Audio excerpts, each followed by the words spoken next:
think we're live. We're going to go with the fact that I think we're live because I can't see the screen. I need another screen. We do this every week, but we're going to take a chance. Well, welcome everybody. I see Killdeer Survival in the chat. Thank you. New name. Thanks for turning up. And we've got the rest of the usual people in the chat. Oh, the chat's coming on screen. Glad I got that fixed from the last one. Dave's there. We've got Sammy. We've got Randy. We've got Chris. We've got all the cool people here. Oh, IQ. Don't forget about IQ and Betsy. So, yeah. Welcome to episode 5. Episode 5. Yes, episode 5. Episode 5. Peace and respect to you all.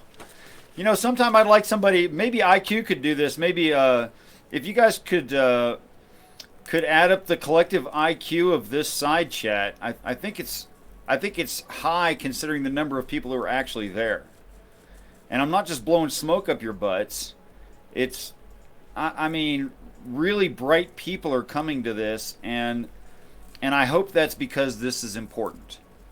At least I hope that's why. I would put money on it just because most of these people respect you more so than your ideas, Richard, because of who you are. No, it's you.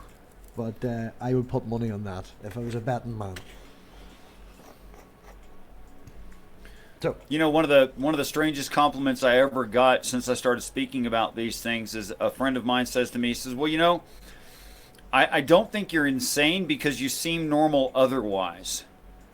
And I thought, okay, I'll take that. Yeah, like you walk about clothed, you don't have anything silly on your head. Right. Yeah, I don't like talk to people who aren't there, you know, nothing like that going on. No, you're just a little bit insane. Just a little, just about this one topic. Do you mind, Richard, telling a wee quick one about that wee bit that you just mentioned to me before we went live about what you used to do? You'll have to like be more specific. On the plaza. Know. Oh yeah, well, okay, I'll tell that story. That shocked me. Well, it didn't shock me that happened, but I did not know that about you. Well, I take these things so seriously that I'm willing to devote a lot of my time and a lot of discomfort. So I quit working completely. I just ate meals at free places. I scavenged cigarette butts out of ashtrays. And for a year, I spent my time in the center of town in the public, which we call the plaza, which just means town square. And I spent a year there just engaging with anyone who walked up. I did some renderings, like I did a poster of David and Goliath. By poster, I mean 3x5 on canvas. A rendering of David and Goliath as the first 5 planets, 4 major moons, and was talking to people about those things. And I had some really interesting experiences, some really interesting conversations with people. And there were a few conversations, which I just mentioned one to MathPig right before we went live, where it seemed to me that people came and you know, they saw a painting of scientific fact. And they couldn't possibly know what I was talking about because it was just the planets. But would come up to me and start arguing with me that God doesn't exist and that religion can't be true when there was nothing apparent there that meant that. And I had experiences like that happen to me where I have to say, well, why would they approach me? It's not like I was wearing a white Catholic collar or something. You know, nothing to indicate that I was talking about religion at all in a standard view. But would come up to me and start berating me and telling me how wrong I was, and for very, very specific reasons. And sometimes even address the topic that I was talking about before they got there, which they couldn't know. So I had things like that happen. I find that very interesting. And what was strange most about it was they didn't seem to realize that they knew things that they shouldn't know. I find that very odd. It gives more of a background to you and probably why your story's so well thought out. You know, that you've been criticised on it already at a public forum. You know, people have came to you and you've already had that back and forth. So it's practice. You know, it's a wee bit of background to where your practice came from. Well, I got to say, the first time that someone started sharpshooting me in public when I was having conversation with people, I found it shocking. I didn't expect that. I guess now I expect it better. My responses now are the same as they were then. I haven't changed anything about what I'm saying. I know more terminology now. I know the names of some fallacies, though not anything close to all of them. And some forms of logic, although not all of any of it. You know. But I guess I can't expect too much of myself, since I've only been even worried about these sorts of things since 2012, or about 8 years. Right, well, just a quick audio check. I've turned the music up a wee bit louder and fiddled with the audio just a wee bit touch. Does everything sound good? And we'll continue on. If anyone has any problems with it, just let me know. And Richard, do you have anything that you want to cover from last week? I think it was all pretty self-explanatory. It flowed all right. Just to be perfectly upright and honest, I am still looking at NCBI and NIH, dyslexia. Hi, have fun with it. For the name of the researcher who found that genetic anomaly in certain families that I am saying means Nephilim. I'm still looking for that. I have not successfully found it. I did find it once before, but it was a couple years back, and I don't remember where it is. Big problem is I don't know what to call it. I should have written down the name of the scientist, but I was not smart enough to do that, so having to find it all over again. So, well then, if that's all we have, Richard, I'll bow to you and your wonderful voice, and we can go on from here. I think it's a very, very plain American voice, but just the same, we'll go on. So, from chapter 26. And, welcome, Purple Rhymes with Orange. And thanks for saying hello to everybody. I like doing that to myself. Okay, so I'm going to be able... Is it possible to make that a little bit larger? Excellent, thank you. I think if we go any bigger... And from here... Yeah. Go ahead. No, I was just going to say I think that's probably as big as we can make it. Yeah, I think so. Okay. And from here, I went to the middle of the earth and saw a place blessed and fruitful, where there were branches which rooted and sprouted out of the tree that was cut. And here I saw a holy mountain, and beneath the mountain towards the east, why is that not capitalized? Water which flowed toward the south.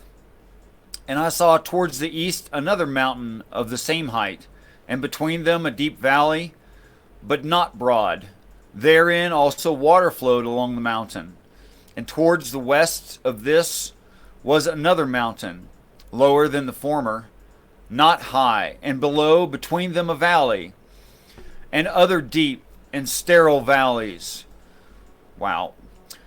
We're at the end of 3. And of the valleys were deep and not broad, of hard rock, and trees were planted upon them. And I was astonished on account of the rocks, and was astonished on account of the valley, and I was very much astonished. Well, so I believe what this is talking about is, okay, so there used to be places where people burnt trash because they didn't have landfills. So each township would establish some narrow but fairly deep valley that was dry. And they would throw all their garbage in there and light it. And outside of town would be a constant fire in a narrow valley. And from my research, this is the original definition of Sheol and hell and some other terms that we've come to know. So it's a dump. That it means literally where the trash burns outside of town, in a steep and deep narrow valley. So I think that's what this is referring to, and the trees growing up above it. So I think we're going to start talking here, if it goes on as long as it usually does about any given topic, we're going to start talking about damnation. That's what I would think. And you definitely haven't read on ahead just the one reading that you had the first time. No, I'm actually trying to be honest about these things and not do that, which is not very hard because it's something you don't do. So you're going with the assumption that it's a dump, that they burn stuff in. Well, the actual first terms that we had that meant the bad place where trash burns. We've come to know these things as like Sheol and hell and stuff like that, but literally it would have meant where the town burns its trash. But most people would have the definition of hell or idea of hell would be the Dante's Inferno. You know, I've heard a lot of Christians refer to that and then actually think that they're talking about the Bible, which I find disconnected. That's the point I'm making. Yeah, most of them would take the thought of Dante's Inferno's hell as what hell would be, not a dump. Right. But I'm not sure. The whole first line, from here we went to the middle of the earth. So are we talking in inner earth? Yeah, right. It looks like Middle Earth. So here we are back at Lord of the Rings. Yeah. Yeah. I think he just means into the earth or into a deep place in the earth. Aye, right. Yeah. It makes sense to me that it would be fruitful around it, especially if they ever took any ash out of that and spread it around. That's just what I was about to say to you. The ash would be blown by the wind, and it wouldn't be bad ash, it would be good ash, because most of the stuff they would have would be organic. You know, it's not going to obviously have chemicals and plastics. They weren't burning a lot of plastics back then? No, not a lot of plastics. Tires? No. Engine blocks? If that ash did get blown by the wind, I can see your you know. Right, well that's pretty drawn out and dragged of just what a fucking place looks like. So... Yeah. I kind of like that Enoch was so descriptive of things, especially when we get to the tree, what I believe is a eucalyptus tree. I think it's kind of important to really get what he's saying. Again, whenever we've discussed this, it was a while spoke verbally before it was written down, and as with the Bible, when multiple interpretations were taken into one story to appease everyone, there could be a possibility of that as well here, and that's why it's so fucking drawn out, is because it's got everybody's point of view on it. Well, yeah, everybody's point of view can be included in this up to about somewhere between 3 and 200 BC, something like that. Then we have hard copies from there. Exactly. But up to that, yeah, everybody could add their own piece if they wanted, I suppose. Yeah. So, go on ahead there. Chapter 27. In the worst Irish ever. That was not great, but you're getting better. If I talk to you enough, I'll get it. Yeah. Then I said, for what purpose is this blessed land, which is entirely filled with trees, and this cursed valley between them? Then answered Uriel, one of the holy angels who was with me, and said to me, the cursed valley is for those who will be cursed to eternity, and here will be assembled all those who have spoken with their mouths unseemly words against God, and speak insolently of his glory. Here they will be assembled, and here will be their judgment. And in the latter days there will be spectacle of just judgment upon them in the presence of the just, in eternity forever. For this reason, they who have found mercy will bless the Lord of the Lord of glory, the eternal King. And in the days of their judgment, they will bless him for his mercy, according to which he has assigned them their lot. Then the blessed Lord of glory and spoke to him and remembered his greatness, as it is fitting. Okay, so what we're getting into now, more about hell and the prosperity on outside of hell or above the hell. So again, I'm going to say I believe this is talking about end times, that this has nothing to do with anything in the past of this earth whatsoever, that is prophetic. Yes, so it's something that has happened on another earth, but has yet to be happening on this one. That's accurate in my view, yeah. Perfect. I think it's pretty self-explanatory. It's just all the bad people going to get fucked up, going to get judged. There's going to be a time where it's all judgment. And up here is much better than down there. That's the general view there. Yeah. Hell is... Make a decision. Pick the good one. Hell is hell, you know? Yeah. Hard and difficult and not enjoyable and stuff. Why would they split them so short like this now? You know, I don't always know what they were thinking when they made these chapters and verses, where their mindset was. Only thing I can say about that, it's obvious to me that it's different from the mindset that I have about the text, because I would have split it up very differently. Would you take as a consideration, for the reason being chapter 28 came from one version, chapter 29 came from another, and then back to the original version with chapter 30 and 31, and that's just two versions, you know? I wouldn't say that's impossible. I wouldn't say that. But I don't know how the people who enumerated all of this would have known that. Yeah, but I'm just saying, you know, they're trying to keep everything in coincide, and considering that it's a very short part of the story per se, that 28 is all that was needed, but then the other person had chapter 29, and, you know, maybe a bit of both, and they tried to combine the two, and it's a possibility. I don't know.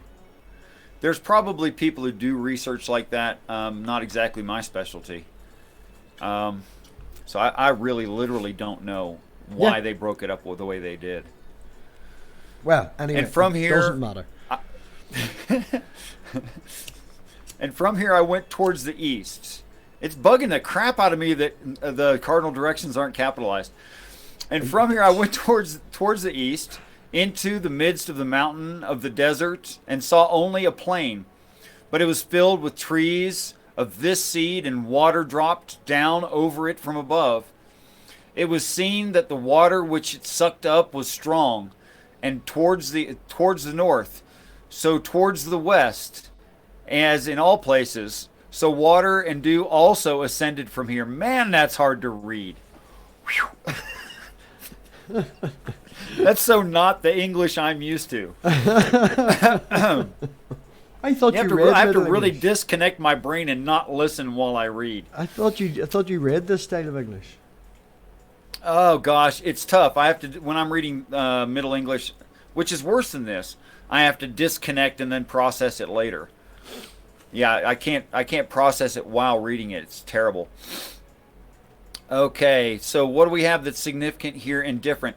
You know, speaking to Monty Python and other comedy, and how these things are so very repetitive, it's entirely possible that what you suggested, that everyone got their little 2 cents worth and put it in there. That's possible.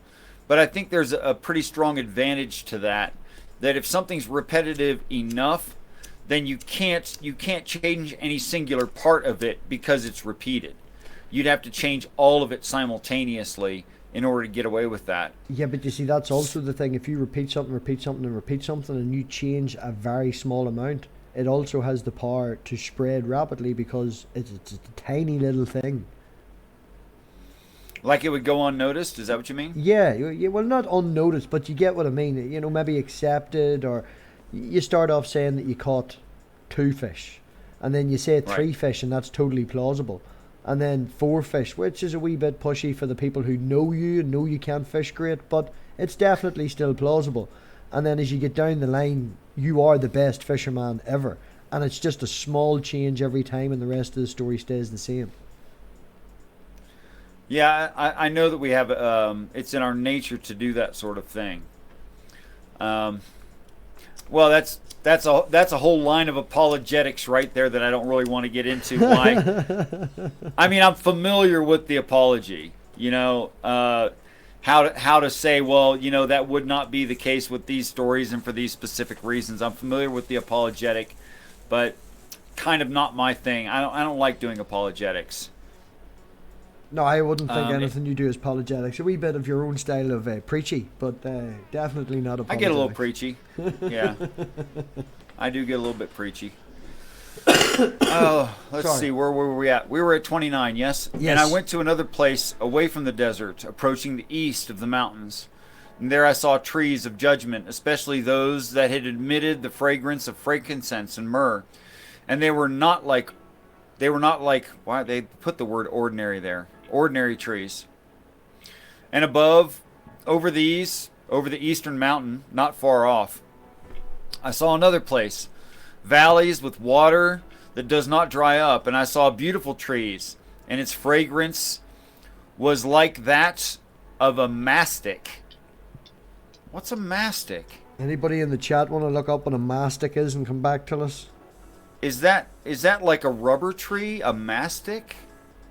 I don't know. I'm thinking of, is it In mastication? English and construction, mastic means a paste that's used to glue two things together, and it's usually based in natural materials like tree sap.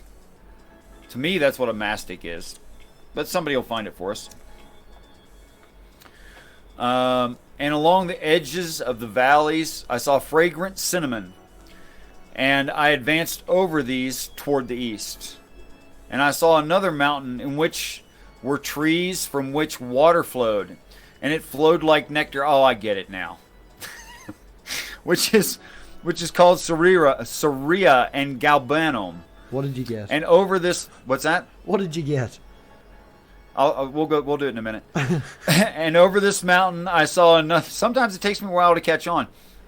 I saw another mountain on which were aloe trees, and these trees were full of hard substance like almonds. And in taking that fruit, it was better than all the odors. Okay.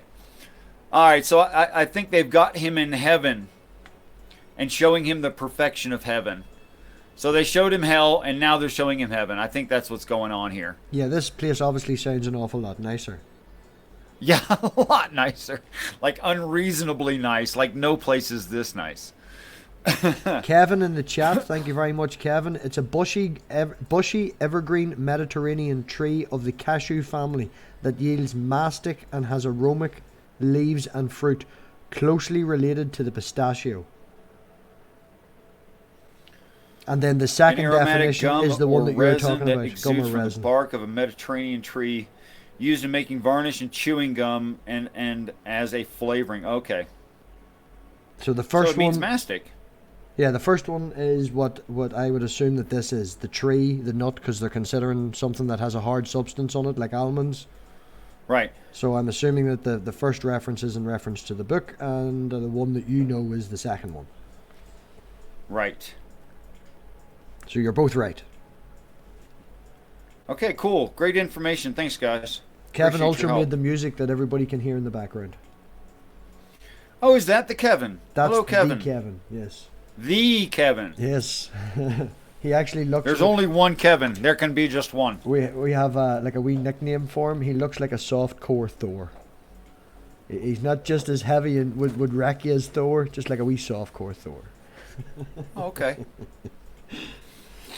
Go on ahead there, Richard. Oh, no, I have to scroll down, don't we? So, yes, we figured out that mastic is that tree. It's a Mediterranean tree. So, it's still placing him in that sort of area of land. He hasn't left and flown around. He's, you know, and when he says Middle Earth, probably not the middle of the earth, but back home again, back to the center of the world that he knows about, which is his area.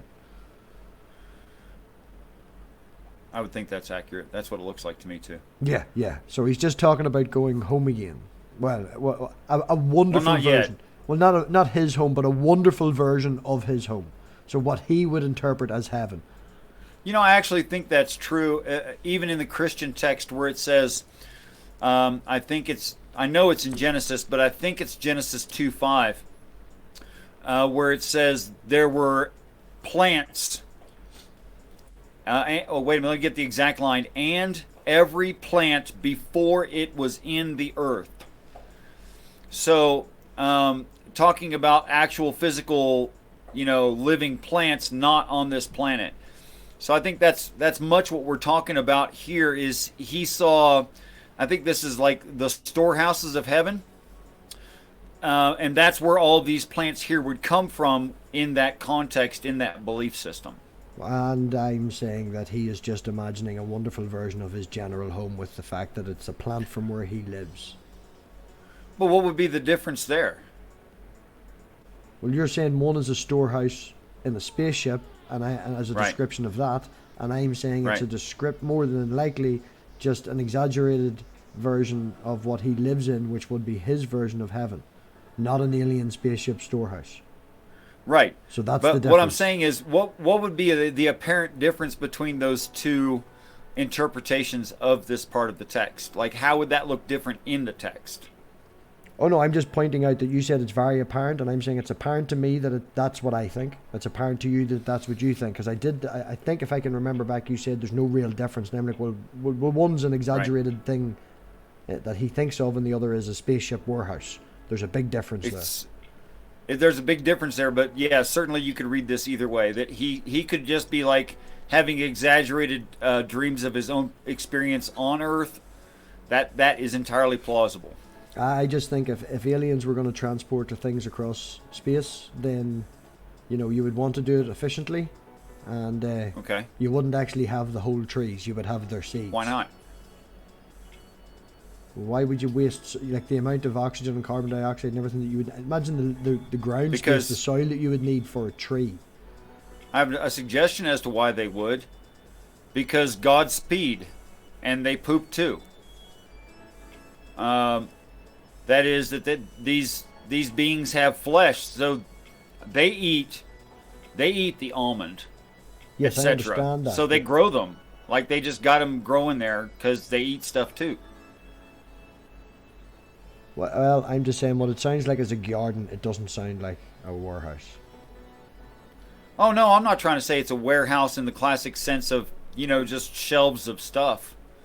I don't think throughout this text when he says storehouses he means that kind of a storehouse. But just that I'll just put a picture to it. I imagine a room in heaven that is very much like a polar ice cap here. I imagine a room in heaven that's very much like an Amazonian jungle. And this room might be, I don't know, 1,000 miles in each direction, and the ceiling might be a mile up. Hard to say. I can understand what you're saying. I think it was an episode of Star Trek Voyager that was is there? Yes, they were kidnapped from their ship and they were put in this giant place, and it was basically as you describing. And they were left there for a while, and as you went from different room to different room, it was specifically tailored to that specific race that they had kidnapped. So as you say, they had the normal Earth one, then they had a really cold one, then there was a desert-like one. There was one like that where they took a whole people and transported them without them knowing it, except for like one of them found out or something. That was the movie. I thought you were talking about via that. The Hollow Ship. That was right. One of the Star Trek movies with Captain Picard. They did it with a Hollow Ship. And the bad aliens that were the kids of the good aliens. Right. Yeah. Picard is good. I'm looking forward to Picard. I haven't watched it this week. It's out. They say it's really good. I'm hearing rave reviews. I watched the first episode. Very much enjoyed the first episode, and have. Okay. I'm thinking the second and the third will be the actual opening episodes, if you know what I mean. The first one was just giving you a bit of background where everybody is and what the crack is. Look at us tangenting. Okay, chapter 32. It's okay. That's what we do. I'm just checking the side chat real quick. Okay. Insurrection. That is correct, Kevin. Thank you again. Points for Kevin tonight. That's 15 piggy points. I went low because I didn't get your approval. And after these odors, and I looked towards. Wait a minute. I feel like I already read that. Nope. Where did I stop at? You stopped just back there, taking the fruit that was better than all the odors. Oh, okay. The word odors tricked me. And after these odors, as I looked toward the north over the mountains, I saw 7 mountains full of pleasant nard and fragrant trees, and cinnamon nard and pepper. And from here I went over the summits of these nard mountains far toward the east, and passed far above the Etherian Sea, and went far from it, nard, and passed over the angel Zutel. And I came to the garden of justice, and I saw the mingled diversity of those trees, many and large trees, and planted there, and attractive beauty, and large and beautiful and magnificent. Also the tree of wisdom. You got to stop moving that mouse around, man. That is killing me. It's worse than nard. Eating of it, one learns great wisdom. It is like the carob tree, and its fruit like the grape, very good. The fragrance of this tree goes out and spread far. And I said, the tree is beautiful. How beautiful and pleasant to look at. Then the Holy One, Raphael, who was with me, answered and said to me, this is the tree of wisdom from which thy old father and thy aged mother, who were before thee, ate, and they learned wisdom, and their eyes were opened, and they learned that they were naked, and were driven out of the garden. So here we have reference to Adam and Eve, the Garden of Eden. Think that's pretty obvious. So the trees were either... Always for me, there's a time frame problem. Always for me, there's this time frame problem in the text that the way Christians take it can't be true in time. But anyhow... What's wrong with the timing?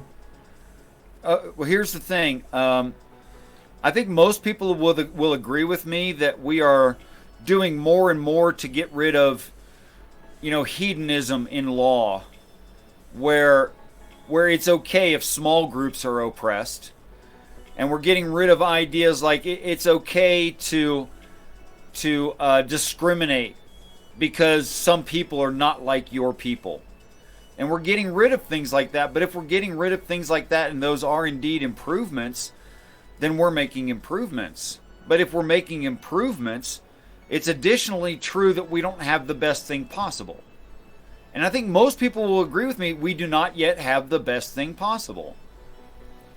But if we're improving, it's because we don't have the actual best.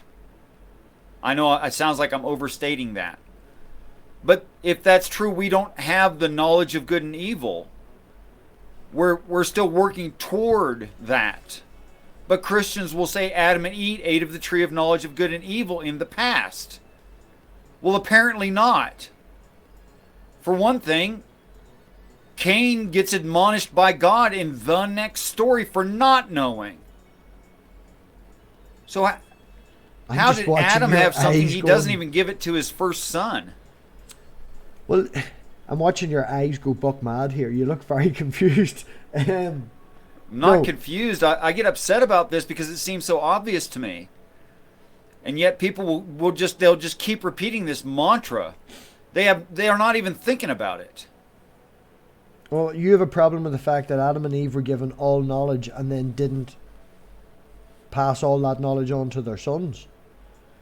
Well, that would be evidently true in the text.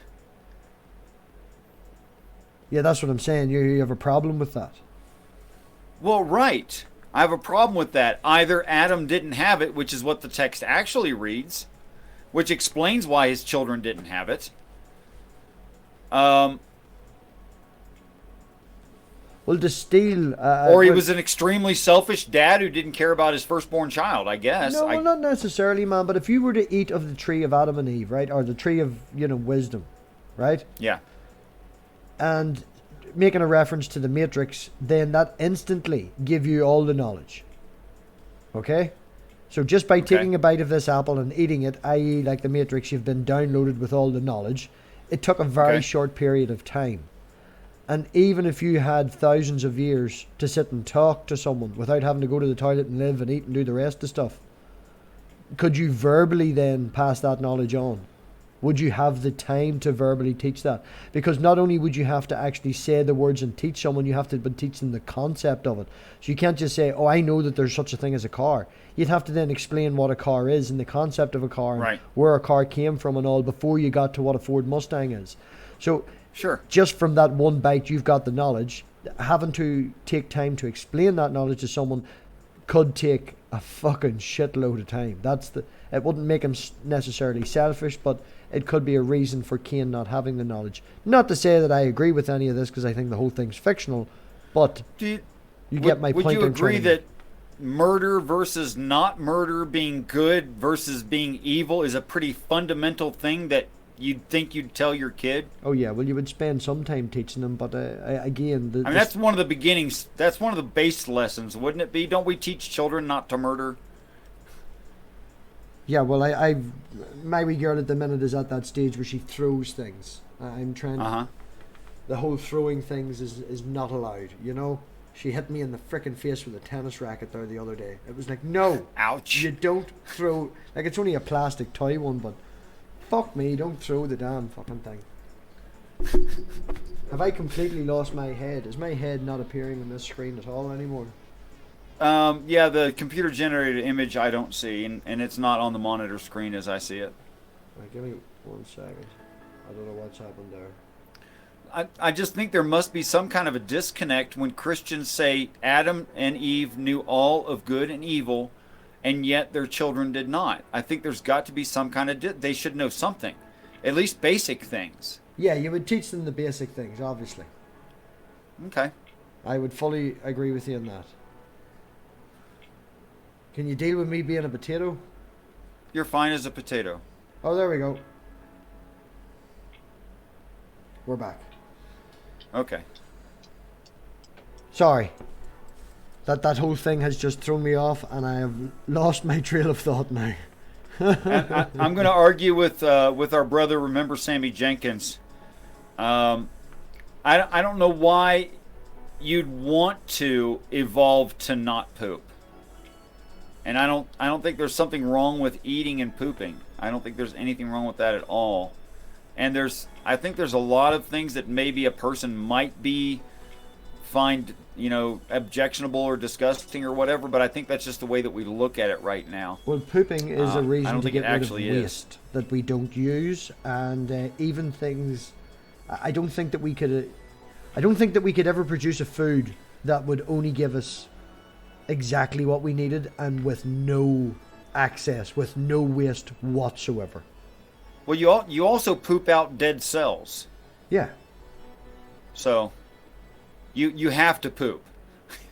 Well, we like could if recycle. You have flesh, you have to. You could always recycle if they broke them down and stuff, but yeah, when it comes to food, there's always going to be a waste. Yeah, I think so. Right. Sorry. I do apologise. Go on ahead. I'm losing track of thought here. Talking too much about poop.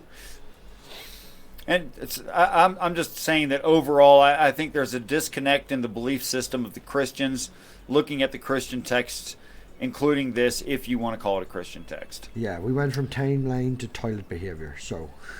Sure.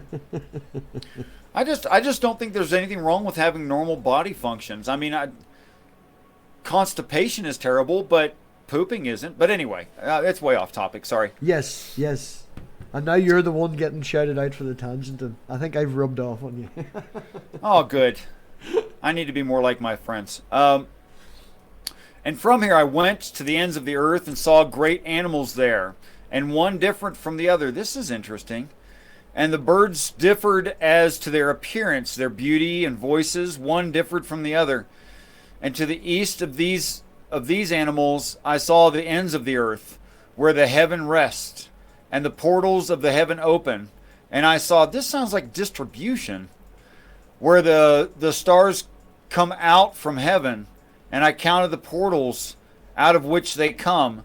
And I wrote down all their outlets, each one, according to their number and their names and their... Okay, no, I'm not going to scroll on because I want to go over that before. And here we went, ends of the earth and saw great animals, and one differed from the other. Birds differed. East of these animals, ends of the earth where the heavens rest. So what's... He's went to the end of the earth. He's went somewhere... There's portals now, so... Is this like an Adam and Eve where they're transporting animals up and down from heaven through these portals, or... I think this might literally be Noah's Ark right here, which I believe was heaven anyway. And the word earth here does not necessarily mean our planet. When in the text elsewise it says a new heaven and a new earth.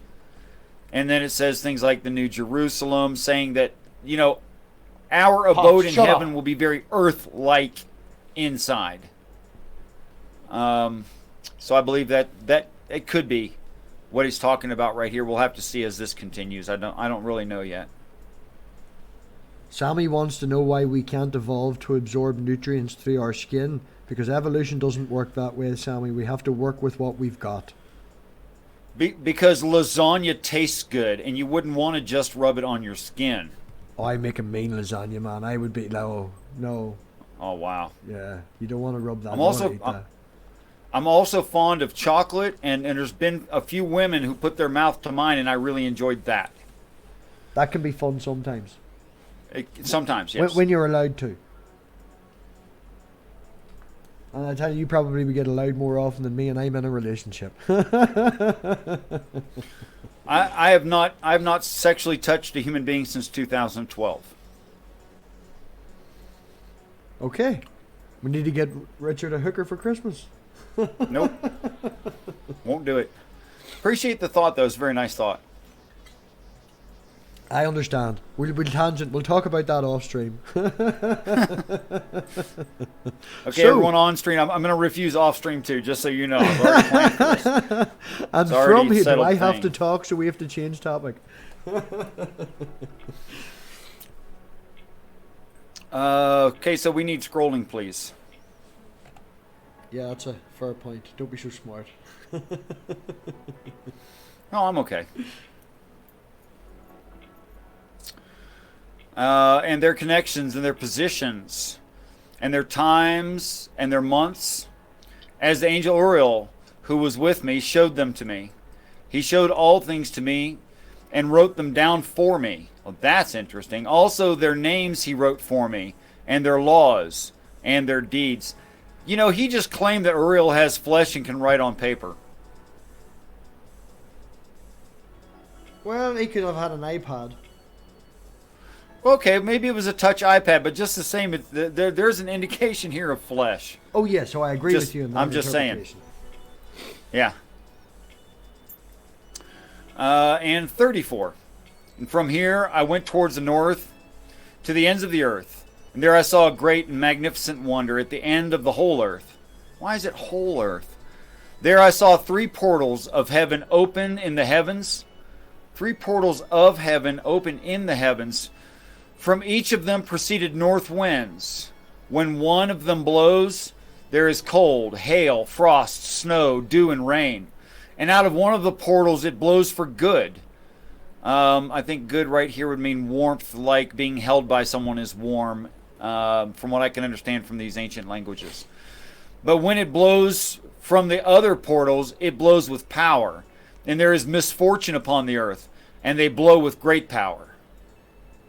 You know, it's really interesting.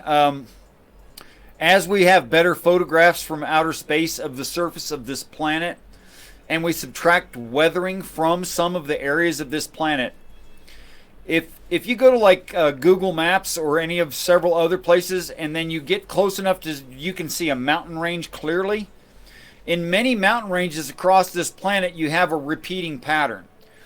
You'll have, say for instance, if it had 4 layers of points, like the peak, and then sub another point and another point and another point, what you'll often find is all from a singular direction on the mountain range.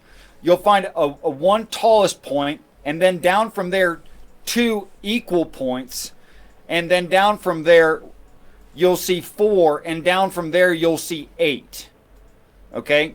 Now there's no reason in plate tectonic and shifting of rock and then weathering, which is extremely random, that it would form these. However, we can repeat this in high pressure air on loose soils and even hard soils.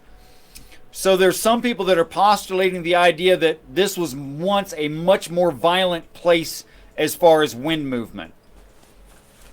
But anyway, something to look into. I think it's interesting. I mean, my personal theory on that is that air was dumped onto the earth in several places with great power, which is why this brought that to mind. You're talking about where the atmosphere came from. The atmosphere was dumped here. Yeah. There's no. From like pressure tanks or something. Storage. Well, that could be an entire tangent of a conversation all on its own, because there's so much evidence to show, and even the animals that we find are you know, when there was high oxygen and low carbon and carbon dioxide in the air, and we have animals that have grown to the sizes they do, like the dinosaurs and things, because of the atmospheric changes. And I know you're going to say that they just dumped and changed it as time went on, but we have we have evidence to show that it. Okay. I'm not necessarily going to say that. Of course, there are problems with that theory as well. although the size of the nostrils on several of the larger dinosaurs would indicate there was a much higher oxygen level at that point, I'd agree. Yes, yes, and also with ice cores. We go to Antarctica, we dig down a mile, we've got ice cores that have contained, and we can tell what was in the atmosphere. The atmosphere has obviously changed over time. I don't mean to straw man you there when I did say that, but what would be your excuse for, it changing over time? If you're talking about the Greenland ice sheet, and coring there, if that's what you're actually talking about, and you're talking about what's that? We've went to Antarctica and places like that as well. I'm just talking ice cores in general. We can dig to certain places to get certain times. Okay, then I'm going to have to ask you what gases changed so I can know which ice sheet you're talking about. Well, oxygen, I'm talking about in general, that oxygen has decreased and increased over time in the atmosphere that we have. Okay, but some of that is based on methane found in the ice cores, and we recently found out that there's methogenic we're measuring bug farts. We were measuring bug farts when that science came out. That's the problem. I'm not talking about methane. I'm talking about the evidence that we have to show that oxygen increased and decreased in the atmosphere over time. But some of that displacement that you're referring to in that science is a whole because it was processed while it was frozen. This is an after party conversation. This is what this is. We're tangenting. Right. We will go back, make a mental note of that. Mental note. Atmospheric changes. The best scientific experiments that we've had creating left-handed amine proteins in a lab was based on an atmosphere that never existed, which is why I'm being so adamant about it. Well, I recently watched something on the atmospheric changes from, I think the video was actually called When Oxygen Nearly Killed the Earth, or nearly destroyed all life on Earth or something, because it shot up, and then it shot down, and had a wee story of that. And we should definitely talk about that at a different time. Okay, right. So we have just read, and they blow with great power, yes? Here's the thing. All of us humans are biased. We can't help it. Even if we're trying to be honest, we're still biased. So there's almost no chance that in a naturalistic view that I could accept what I'm presently espousing. I get it. But you have to look at that from both sides. It's biased on both sides of the aisle, not just on one side. Yes, but you see, the biasm that you're referring to in mine is based in evidence, and the biasm that yours has is based in your experience. No, I'm talking about evidence too. Like, we really did find methane producing. Yes, but I'm not talking about methane. In the ice sheet. I'm not talking about the methane. I'm talking about measuring oxygen in these ice sheets. What was it replaced by? Pardon? You said the oxygen level went down. Did the atmosphere get smaller, or was it replaced by something? No, just the percentage of oxygen in the atmosphere. Right. As a percentage, what took up the rest of the... Let's say it was 50-50 and it went down to 45-55. Carbon dioxide. What replaced it with... What was the other 5% that replaced that? Carbon dioxide. In the influx of life, we had anaerobic or aerobic, whatever it was, and it started off with... plankton and stuff on the water that then increased the oxygen went up, then life got created, bigger, more complex life. They then started to produce a large amount of carbon dioxide. This is where I give a ridiculous ad hoc, because it's just so easy. Well, it makes sense. Why would that look different than God planned for it to work that way? Pardon? Why would that look different? Well, why would it look different than if God dumped off those gases in that amount with those animals intending that process? That would look exactly the same. It doesn't really show anything. Right. Well, if the point I think it's trying to be made here is, and we will go back to the Enoch, is if the end goal was to create something of intelligence, right, which only did happen after a higher oxygen percentage in the air, right? Yeah. Because originally we started off as anaerobic or aerobic, whatever it is, where we don't use oxygen, and oxygen was a byproduct. Because nobody Right. was using it, it then built up in the atmosphere. Okay?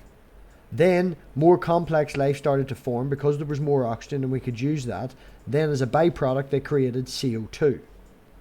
Yeah. Now, evidence has been shown that this happened over a period of time, and it started with one and ended up with the other. If it was his end goal to create complex life, why not just dump the higher percentage of oxygen at the start? Why take so fucking goddamn long with, like, most of the time that life has been on this earth, it has been by bacterial life. Yes. And the whole goal is complex life. Why take that long ass step? Whoever, well, lots of Christians would say, but you'd never hear me say that there was no human life at that time somewhere. I would just say it wasn't here. Yes. So when you say it was a waste of time, no, it wasn't. No, on this planet, the evidence that we have shows that it started off with bacteria. Wait. The appeal was, why didn't God make complex life?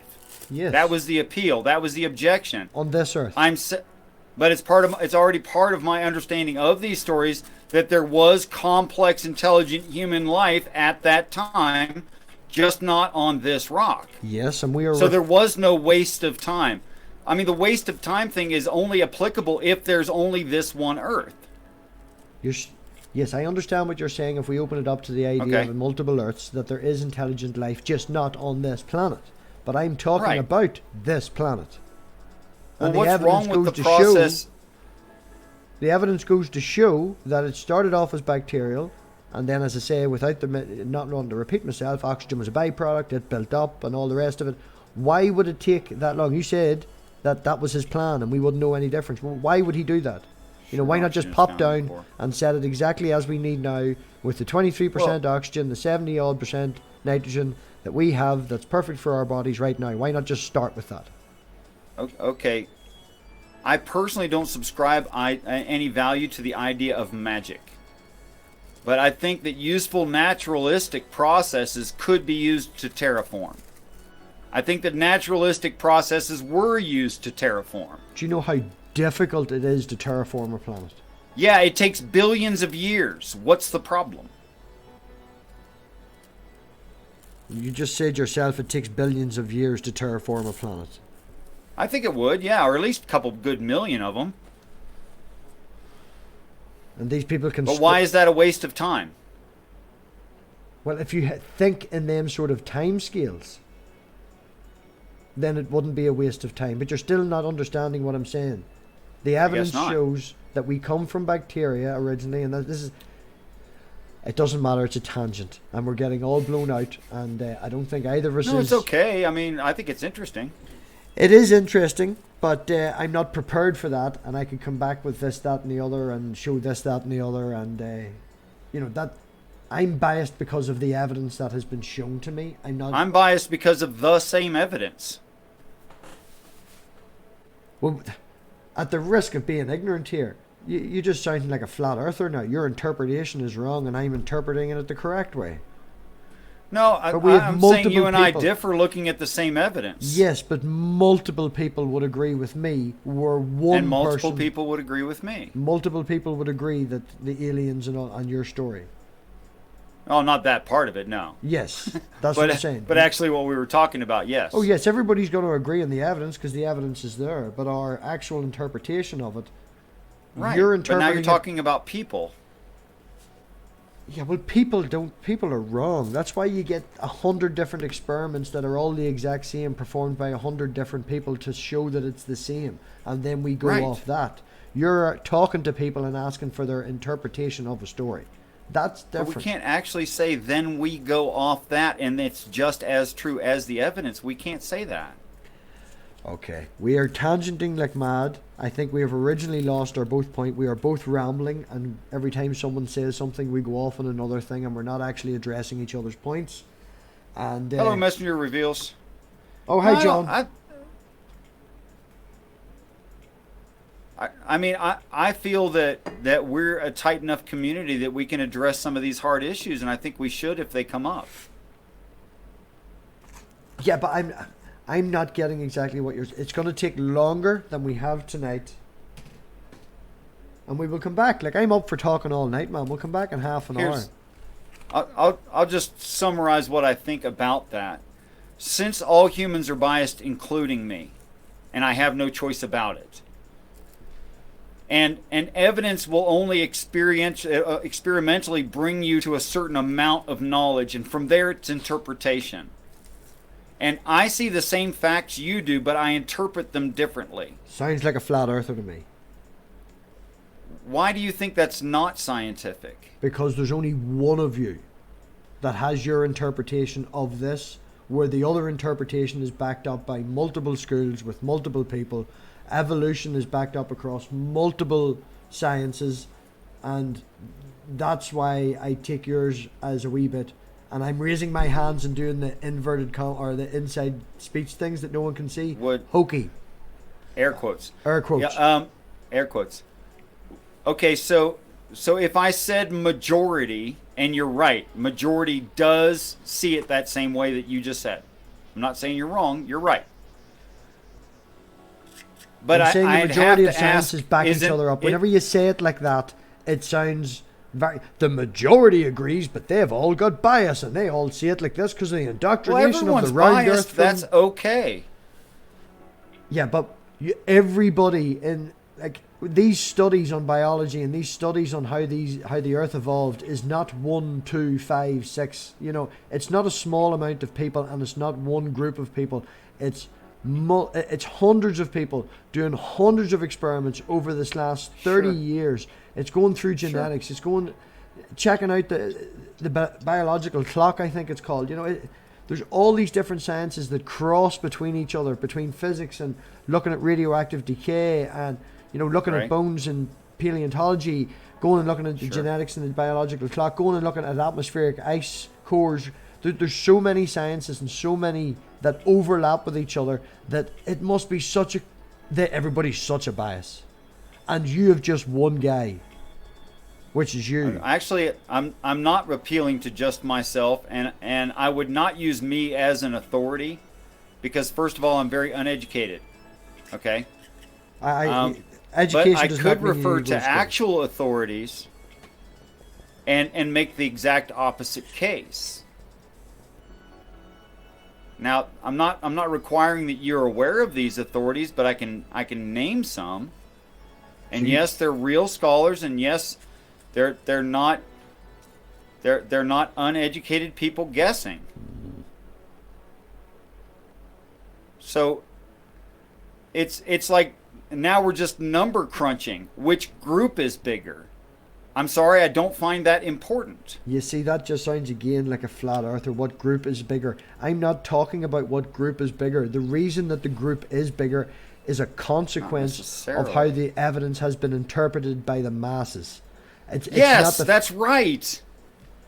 That was right. Yes, because it's been correlated between multiple people over and over and over and over and over again. The fact that it is the mass is not the fact that it's... The mass didn't start first, okay? The majority of people didn't start first, and they decided on the result. The results led these people to the majority. That's why it's the majority. You know, people laughed recently at people hundreds of years ago who thought that the sun circled around the earth. And the geocentric model is nothing better than a bad joke. And we all know that now. That's fine. Do you know that in universe expansion, there's a requirement there that from every perspective, including this one, everything's in the center of the universe? Do you know that science doesn't prove anything? Science works to disprove things. You know, it's a totally different approach that we have now from that. And I've heard flat earthers make that exact same excuse, man. So we're still improving is my point, and we don't know the ultimate truth, and it's okay for us to disagree and have different points of view right now. Yes, 100%. And we can't help that we are biased because we're human. It's okay. Yes, but what I'm saying is you keep making that reference, and whenever someone says something like that in reference to an out-of-the-box theory like yourself, or your own ideas, sorry, or like the flat earth or whatever, whenever you put a professor on stage with a flat earther and they have a discussion, it de-elevates the professor down and it elevates the idea up, and it puts across that they're both equal. They're not equal. Yeah. So when I'm saying to you that I have bias and you're saying that I have bias, it's the same word, but I want to make the definition that, and the implication, it's not the same. Your bias is backed by your interpretation with your evidence and how you interpret it, and maybe one strange guy out there that agrees with you. And my bias is based on the evidence of so many experiments and so many people doing all these things. And you're saying it's bad because it's the majority. I'm saying it's the majority because of the evidence. You're getting it the wrong way around. And I still love you. I love you too. I mean, I'm going to disagree with you on that. I think that's an appeal to majority, and it's not necessarily true. And the majority has been wrong in the past. Yes. And I expect there's things we think right now that are also wrong. Yes, I agree with you. Which does not make me right. It's just I'm convinced of what I believe, so I hold to it. Okay, so an appeal to authority. So anybody that actually, right, by your definition of what I am, an appeal to authority, well, let's not look it up in the book or whatever, because I know what you're trying to imply, but I am appealing to the authority. It's a fact. I'm appealing to the authority of science in general, that evolution is true, okay? And when I say that evolution is true because of the evidence that's out there, you're saying I'm appealing to authority. I can agree with you with what that actual fallacy is, but when we're talking about evolution is the theory of evolution. What is it now? I'll see if I can get this right. The change in allele frequency in a population over time. That is the actual scientific term of evolution now. It's not... It's pretty spot on, I think. Yeah, it's somewhere like that. It's, you know, we all know what it is. We all have an idea of that. When I say that evolution is true, you can't say that I'm appealing to authority. Okay? You can't. It's evolution, man. It's across so many different sciences by so many different people. Okay? Yeah, because so my bias really in evolution... My bias in evolution is based in evidence. Your interpretation of your theory is based in your interpretation of the evidence, which is that. Look at where we got to. This isn't even Enoch anymore, but I'm loving it. But yeah, we could survive this for one episode. Matt Aldrich said it. How do we scientifically verify Richard's opinions? My opinions can be scientifically verified. How can yours? Okay, so with the same evidence... Thank you, Matt. With the same evidence, it's not necessarily true that I have to be wrong. When I say that relationship and genetic similarity could be just as easily planned digestibility. What? Say that again. It could be just as easily planned nutrition. Evolution could be just as easily planned nutrition. Planned nutrition. Could you please elaborate on that? Because planned nutrition to me just sounds like I've made sure that my dinner time's at 6:30. Okay. That's planned nutrition for me. Okay, so let's say that our only food source was human. We had to eat other humans. I think we wouldn't last very long. No, we wouldn't. Okay, so let's say I had an ant farm, and I wanted to raise ants, and I wanted there to be a lot of ants in my ant farm. I better provide some food sources that they can use. Okay. In order for something to be a food source, it has to meet certain criteria. Richard, can I just that criteria is established by what an ant is. Can I just point something out? At this point, this conversation started out about oxygen changing a percentage over the period of time, which then went to the evolution of the Earth. I was more than happy talking about that. Because the evolution of the Earth and how animals evolved. I'm still making the point of how animals evolve, and that's a fact. Okay. So. Well, sure, it's a fact. It's just not necessarily true. Okay, you just became an evolution denier. What do you mean by evolution denier? That's a stilted way of saying that you and I differ in opinion. No. That's the same as a fucking flat earther and a round earther saying he's just got a different opinion. No. No, man. You're just making this is I'm not a flat earther, but don't flat earthers say you're a round earth denier? Well, that's P or not P. That's all they're doing there. I mean, it's. Do I think evolution happened somewhere, sometime? Yeah, probably, or else there wouldn't be life at all. Yes, I've heard you say say that before. Do I necessarily think it happened here, resulting in what we see? No, not necessarily. Yes, I know, but what I'm trying to say is we have evidence to show evolution is true. That's why we all came from the one common ancestor. All our, they're oh my goodness, man! We even have little bits of virus DNA in our DNA that goes back so far that correlates with a different species that has the same virus DNA buried in its DNA, and we know that we are partially related to that person because of just this little bit of virus DNA that's in it. Now, obviously, there's other things to back this up, but just purely because that fucking maybe a marsupial of some sort of mammal or whatever has this virus DNA in its DNA, and we have it, we can then work back in time to where we split off from the evolutionary line from them. I understand how the theory works. Yes. But don't bump. We're you know. I understand the explanation. You were accurate in your explanation. That's fine. Okay then.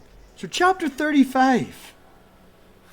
This we'll have to have we'll dedicate an entire episode. We'll do an episode after this in 20 minutes. Whenever this one ends, we'll come back and Richard does evolution. Yeah.